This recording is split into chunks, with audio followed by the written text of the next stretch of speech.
वो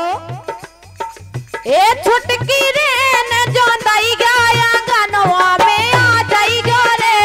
अरे रे अंगनवा में आ जाई गो रे छुटकी रे न जो दई गया गनवा में आ जाई गो रे अरे रे अंगनवा में आ जाई गो रे।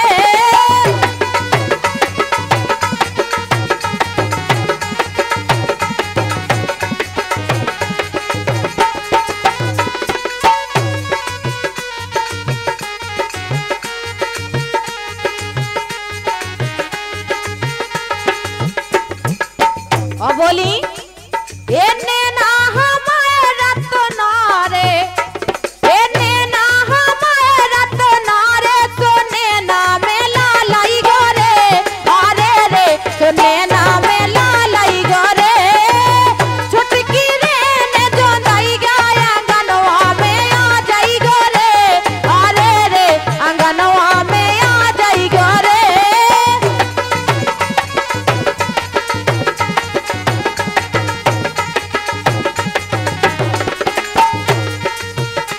और कह रही ए घुंघटा है रसवारे रे ए घुंघटा है रसवारे तो चुमाले लाई गो रे ए घुंघटा है रसवारे तो चुमाले लाई गो रे अरे रे अंगनवा में आ जाई गो रे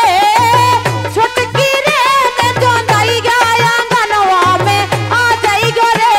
अरे रे अंगनवा में आ जाई गो रे।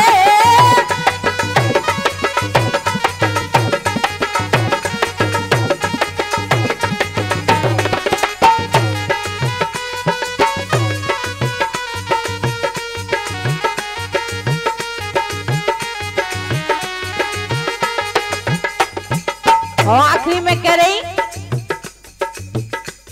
ये चोली है रंग बेरंगी रे ये चोली है रंग बेरंगी खोल तो मैं जाई गो रे अरे रे अंगनवा में आ जाई गो रे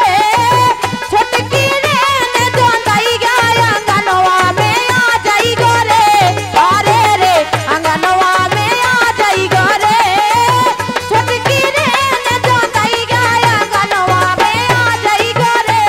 अरे रे अंगनवा में आ जाई गो रे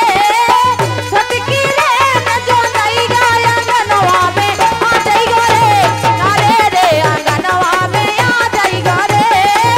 छुटकी रे ने जो दई गया अंगनवा में। चांदनी रात को आप सुन रहे थे